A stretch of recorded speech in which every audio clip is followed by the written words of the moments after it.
What's going on, everybody? Welcome back to the Pace Studio here in Midtown Manhattan, New York City. We are joined right now by a very special guest. This is Common Holly. Welcome to the Pace Studio. Well, thank you, Matt. You're very welcome. Thank you for coming. So you've got a new record out. It's called Playing House. Came out in September, actually, so it's getting a little old, but it's still pretty much new. And it's a really a special record with all kinds of amazing sort of soundscapes and different dynamics, and I'm really psyched to hear some of the songs from it today. So tell me a little bit about the first song that you're going to do for us.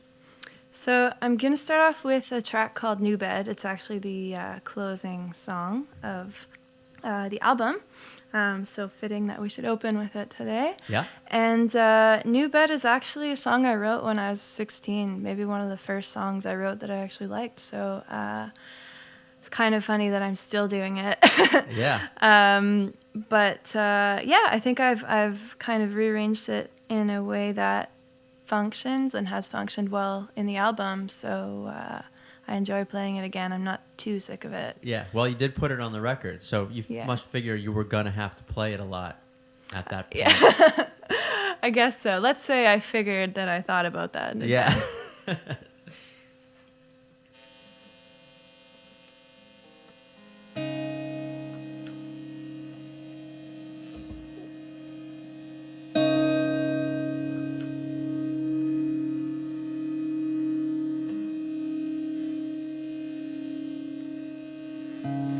Clean sheets and a shutter I can't close. Where are the lights? Excitement is enveloping. Newness is a journey in a new bed.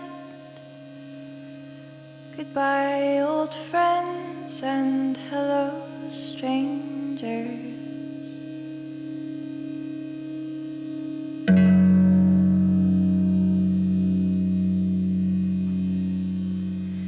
There it is still raining. There it is still raining. Here it's dry. There it is still raining. There it is still raining. Here it's dry.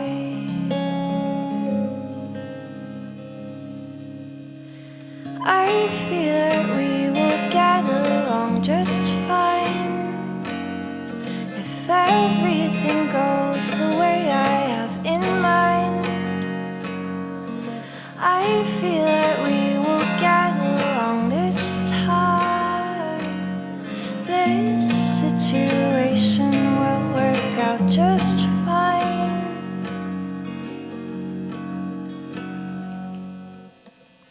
Shadows that I don't even recognize. Can't guide myself without turning the lights on. Corners I happen to run into, but a steady beating in my heart, it keeps me ready. There it is still raining. There it is still raining. Here it's dry. There it is still raining. There it is still raining. Here it's dry.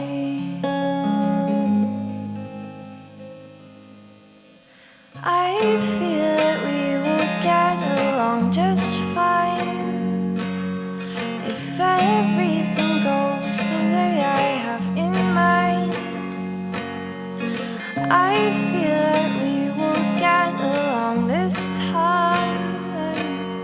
This situation will work out just fine if everything goes the way I am in mind. Oh, and I feel that we will get along just fine.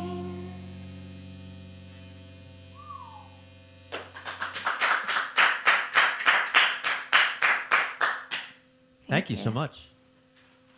So I was listening to the record this week, and that song sort of struck me. And the other one that I'd heard actually some weeks ago was If After All. and I kind of got the sense as I was listening to it, and I guess the name of the record too, "Playing House," is something that I think of as like kids doing when they want to act more adult-like, like playing house, playing doctor, things like that, role playing. Exactly.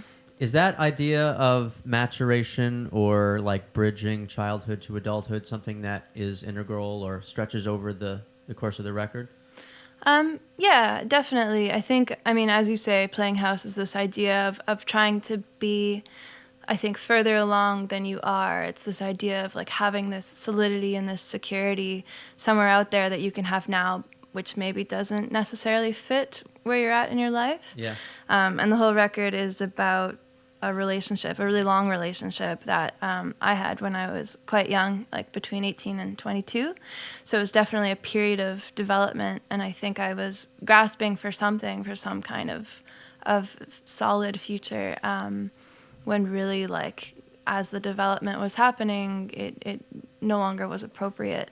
Yeah. So I think that is what that's about. And I think releasing this record for me was a bit of a first statement, like a first step in the direction of like, I'm making these decisions for myself now, and this is my music, and here it is, and I've written it and produced it, and here we are. And so that idea of playing house kind of extended to that element of what you were doing. Like you were this was your first record. You're coming out as a musician, and this is your acknowledgement almost that like this is just the beginning, kind of. Yeah, I mean, I think that's a great way to look at it. It definitely felt like it was just the beginning, and from the responses so far, I mean, it seems like people are interested in hearing more, so that's pretty exciting for me. Yeah. So I mean, is that a theme that kind of continues through? You mentioned to me earlier that you are working on a next record. Yes. I don't know how much I should divulge about that, but it's something that is going on in the background. Mm-hmm. Are these, so you have that first record out, your first statement is made. Do you feel that momentum, like to the second one, where you have, again, like a thematic idea of how you want to do this? Or is it, I often ask new bands or young bands, young artists this, like, so you've made your first record, you've sort of had your whole life to do that. Now you're coming back with another one or conceiving another one. Does it come as naturally to you? Yeah, actually, I think maybe I'm lucky, but I'm not feeling much pressure from the first record, and I think it's because apart from the song I just played, all the rest of the songs were essentially written within 6 months prior to going into recording. So that kind of helps, I think, because it's not so much like a collection of my whole life's work before that point. It's really just like an outburst, and I think the next record is similar. It's not as thematic for sure, but it's definitely like, these are the songs I've written in the contained time between the last record and this coming one. So yeah, cool. So you're gonna do a couple more for us from Playing House. Tell me a little bit about this next one you're gonna do. So I'm gonna do one called Lullaby. On the actual record itself, it features this great local Montreal musician called Jean-Michel Blais, and he's a pianist. And this song, well, it's more breakup song for you. It's I guess about the falling out after the initial breakup and the process and the development. And I think like as hard as you try for it to be as peaceful of a situation as you can make it, there's always emotions and pain. So yeah. Cool.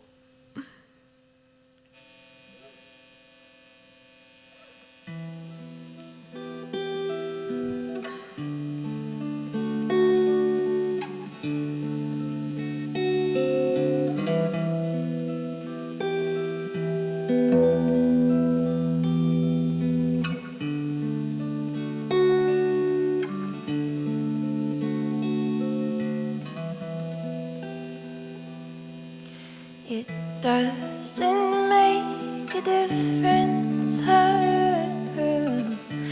if you shot me with your bad words.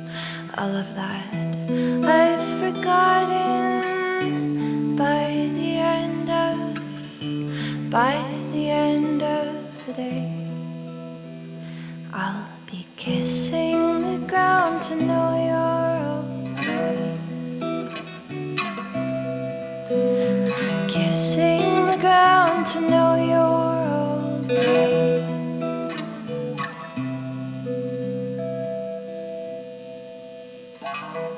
I won't be busy myself.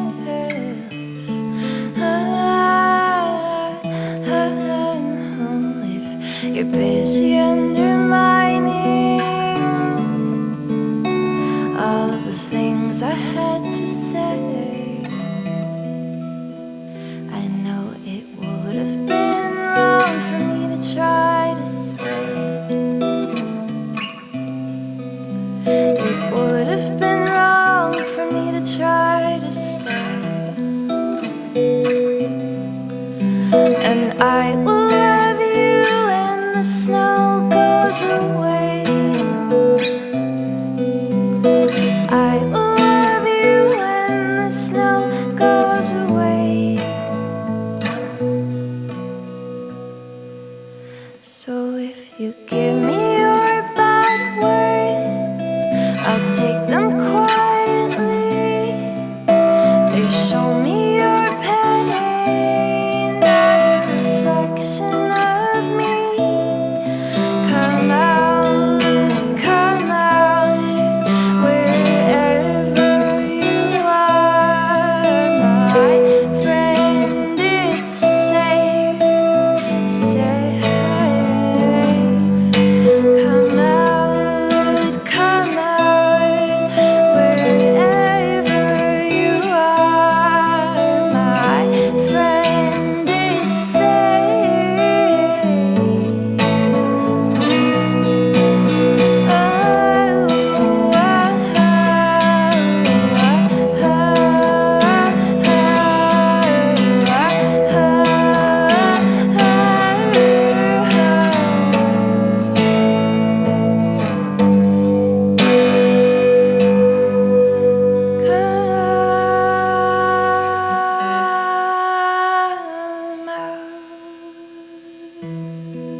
Come out wherever you are, my friend. It's safe. You can come out now wherever you are, and I will keep away.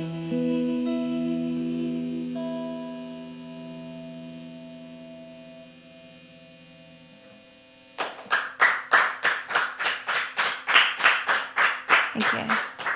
Thank you so much.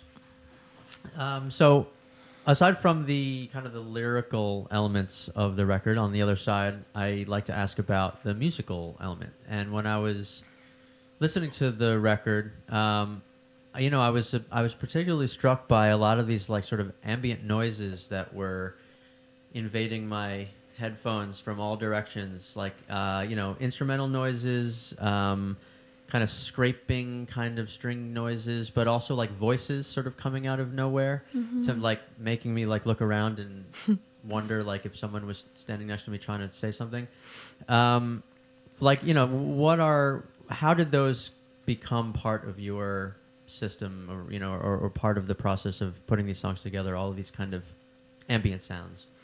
I mean, I think there are kind of two elements, let's say, to Common Holly. There's like the bass, which is, vocals and guitar, songwriting. Yeah. And then there's the production and arrangement element, which I think is like equally important, especially on the record. So it felt pretty natural. I think when I got into the recording process that, I was working with a co-producer named Devin Bate, and we just kind of knew, I think, what the songs needed, and this kind of overwhelming atmospheric vibe, while maintaining an intimacy, but still feeling the space and supporting the songs, always felt like the natural progression, I think, for the songs. And I think that they're really important. Yeah. Was that something that you came into the studio with, saying like there there are unusual elements that I would like to add to this.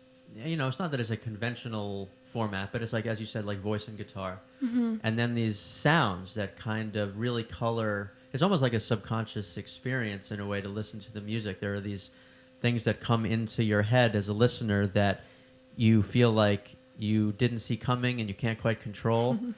And you know, is that what is like the origin of those sounds for you in terms of like what do they contribute to the song as a whole? I mean, I think they definitely were inspired by, well, there's an artist that's been one of my favorites for years. He's called Chad Van Galen, and he's from Calgary, and I'm actually opening for him this week in Montreal, which is my dream show. But so what he does is essentially that, you know, he creates sounds using whatever he's got, and I think it really like fills in the song and gives you like a real feeling. Yeah. And so I think that was definitely a reference when I entered the studio, and Devin and I are both huge fans of Chad, so we kind of worked with that idea. But also the nature of the studio itself is, you know, I call it a studio, but it's really just his bedroom or, you know, my parents' cabin. So, you know, we were in a room, we looked around, what's here, what can we use, how can we avoid bringing other people on board? And yeah, like what sounds can we create? And we played to our strengths. Devin studied electroacoustics, so his whole thing is, you know, the art of making sounds, making noises out of nothing. Yeah. So I think that partnership really helped. And do they have a role in these songs for you, apart from just sort of like the coolness of the sound? Like when I hear a voice coming in through, I think it was If After All, there's like laughter and another voice. I'm trying to remember exactly what it is, but like, you know, it is what does it mean? I mean, I think that it personalizes the experience. You know, I think the whole aesthetic of it is like this intimate, personal relationship that like the song is creating with you, I suppose. So, you know, featuring laughter and like a grunt and you know, homemade sounds, flipping books, etc. It's all kind of organic stuff that we're used to. Yeah. And I think that the nature of the songs is very personal. So I think that everything kind of contributes to this aura of like, you know, yeah, intimate experience. It's an organic kind of sound. Yeah, exactly. Yeah, cool. So you're going to do one more from Playing House. Yeah. Tell me a little bit about this last one. I'm gonna do The Desert, and this one I actually wrote in the desert in Arizona. I was beyond inspired when I went there, and it's probably to this day still one of my favorite places to go around Tucson. So it was just, you know, well, more relationship aftermath and all of it culminating in I guess, desert imagery and how I could relate that to my experience. Cool.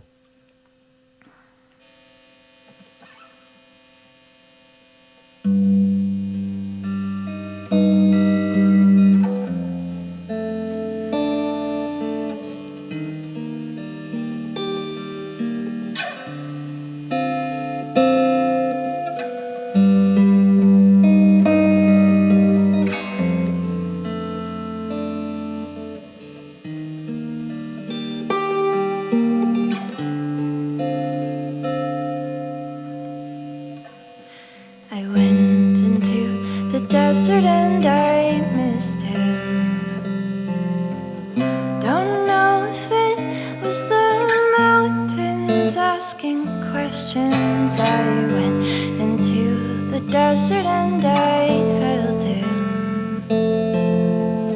Through a muddy creek he was sand pulling in my hands, and every night the desert sang a love song. And inside my languid body was a fight, and every night I hoped that he would come home. But by daylight I knew it wasn't right.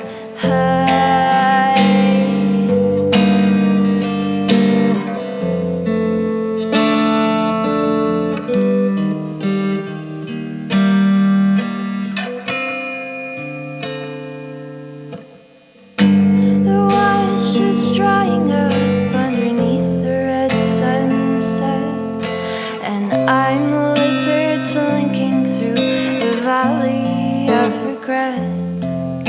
Oh, I'm the wild coyote up in the midnight sky, a lover forgotten how to love, the sparrow how to fly. Hollow, hollow, when the moon is rising, oh, rising. Lost my footing in the desert canyon. I lost him and I lost my home. Saw him vanish into the horizon, and there I was left to be alone.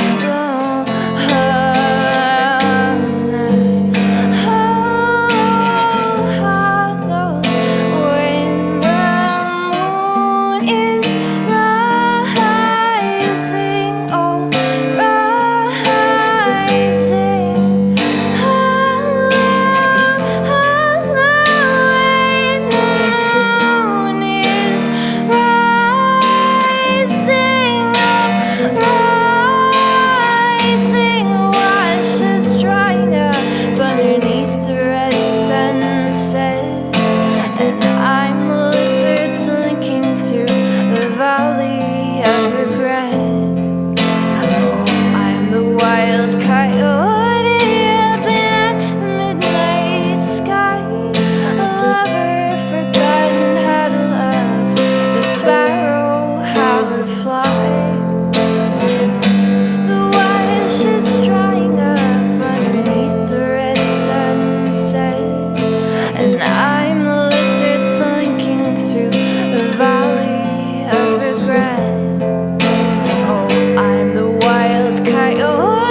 Sparrow, how to fly. Hollow, hollow, when the moon is rising, oh, rising.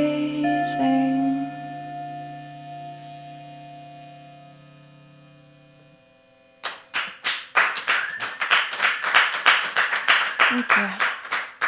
Thank you so much. So that was 3 songs from Playing House. It's the debut album from Common Holly. Her name is Brigitte, if you want to like have a conversation or like shake her hand or something. But Common Holly is the project, I guess you might say, and the album is called Playing House. Came out in September. She'll be at the Rockwood Music Hall here in New York City tomorrow night, so you can catch her there and definitely pick up Playing House. And we're looking forward to hearing whatever comes next. Glad to hear that there's something coming next. Yay! Yeah. So thank you so much for coming to Paste and playing in our studio for us today. Thanks so much, Matt. Thanks to Paste. Yeah, it's our pleasure. Please come back and play for us again anytime, all right? Okay. All right. Will do. Yeah, thank you.